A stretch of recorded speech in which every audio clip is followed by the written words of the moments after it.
வானத்தை போல சூரியன் இன்னைக்கு எபிசோட் எப்படி போகுது நடக்கும். அப்போ இன்னைக்கு எபிசோட் என்ன காட்டுறாங்கன்னா, வெற்றி துளசிக்கு ஃபோன் போடுறான். உனக்கு வாட்ஸ்அப்பில் ஒரு வீடியோ அனுப்பியிருக்கேன், போய் பாரு அப்படிங்கிறான். உடனே துளசி அதை எடுத்து பார்க்குறாங்க.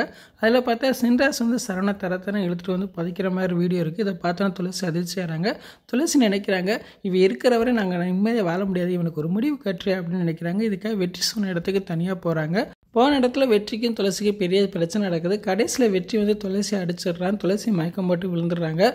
உடனே வெற்றி துளசியை தூக்கிட்டு போய் செங்க சூழலை எரிக்கிறதுக்காக பிளான் பண்ணுறான். இதுக்காக செங்க சூழலை யாருக்கு தெரியாமல் மறைச்சி வச்சிடறான். எங்கிட்ட பார்த்தா ராஜபாண்டே வந்து துளசி கோயிலுக்கு போனாவே இன்னும் வரலையா அப்படின்னு சொல்லி ஃபோன் போட்டு பார்க்குறான். ஃபோன் எடுக்கவே இல்லை. அவனுக்கு டவுட் வர மாதிரி காட்டுறாங்க.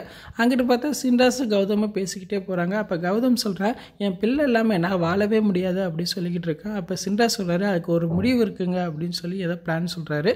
இன்றைக்கான எபிசோட் இப்படி தான் போகுது. ஃபுல் வீடியோ பார்த்துட்டு பேசுவோம். இந்த வீடியோ பிடிச்ச நம்ம வீடியோக்கு லைக் கொடுத்துட்டு மறக்காமல் சப்ஸ்கிரைப் பண்ணுங்கள். Thank you.